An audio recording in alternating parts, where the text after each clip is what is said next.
اردو میں تلفظ اور املا کی ایسی غلطیاں جن کو چیک کرتے ہوئے غصہ بھی مسکراہٹ میں بدل جائے۔ ایک بچی نے بخدمت جناب کو بدبخت جناب پڑھا۔ خط کے آغاز میں لکھا: السلام علیکم یا اہل القبور، امید ہے آپ بغیرت ہوں گے ہی لکھ ڈالتے ہیں، پھپھوندی کو پھپھو ندی پڑھتے ہیں۔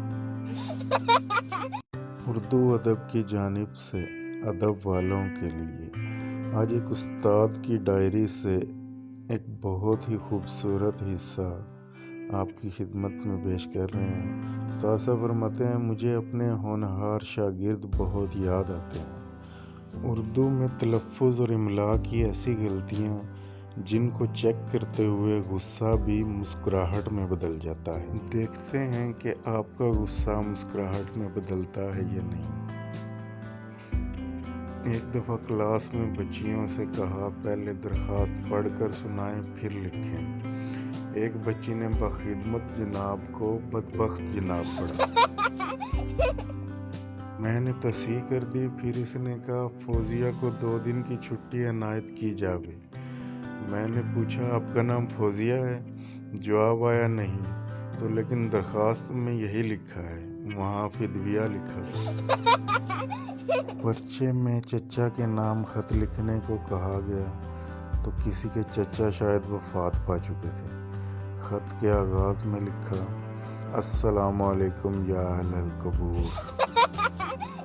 ایک طالب علم خط نویسی میں امید ہے آپ بخیریت ہوں گے کو امید ہے آپ بغیرت ہوں گے ہی لکھ ڈالتے ہیں، پھپھوندی کو پھپھو ندی پڑھتے ہیں۔ درختوں پہ انجیر لٹکے ہوئے تھے کو پڑھتے ہیں درختوں پہ انجینئر لٹکے ہوئے تھے۔ اکثر تو گھر جا کر بتاتے ہیں مس کہہ رہی تھی آپ خودکشی پر دھیان دیں، حالانکہ مس نے خوش خطی کی بات کی تھی۔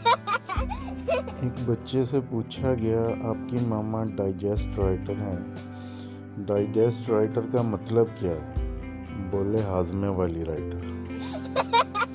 پچھلے ہفتے ایک شاگرد نے لکھا: شاعر مشرق فرماتے ہیں، محبت مجھے ان جوانوں سے ہے، محبت مجھے ان جوانوں سے ہے جو ڈالتے ہیں ستاروں پہ گند۔